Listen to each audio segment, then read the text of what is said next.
Indian ക്രിക്കറ്റിന്റെ അടുത്ത super star എന്ന് വാഴ്ത്തപ്പെട്ടവർ ഇന്ന് എവിടെയാണെന്നറിയാമോ? വലിയ പ്രതീക്ഷകളോടെ ഇന്ത്യൻ ക്രിക്കറ്റിലേക്ക് വന്ന പക്ഷേ കരിയർ പ്രതീക്ഷിച്ച പോലെ മുന്നോട്ട് പോകാതെ പോയ ചില താരങ്ങളെ നോക്കാം. ഒന്നാമത് പൃഥ്വി ഷാ, അണ്ടർ-19 ലോകകപ്പ് ജേതാവ്.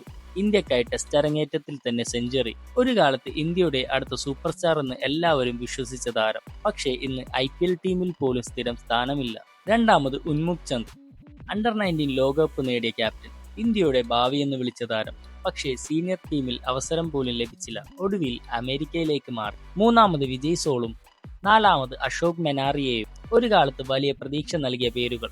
പക്ഷേ പ്രതീക്ഷിച്ച ഉയരങ്ങളിലെത്താൻ കഴിഞ്ഞില്ല.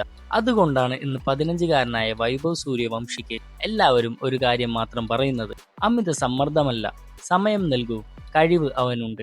ഇനി വേണ്ടത് സ്വതന്ത്രമായി കളിക്കാനുള്ള അവസരമാണ്. വൈഭവ് ഈ പട്ടികയിലില്ല, ഇന്ത്യൻ ക്രിക്കറ്റിന്റെ ചരിത്രത്തിലായിരിക്കട്ടെ. വീഡിയോ ഇഷ്ടപ്പെട്ടെങ്കിൽ ദയവായി സബ്സ്ക്രൈബ് ചെയ്യുക. അടുത്ത വീഡിയോയുമായി വീണ്ടും കാണാം.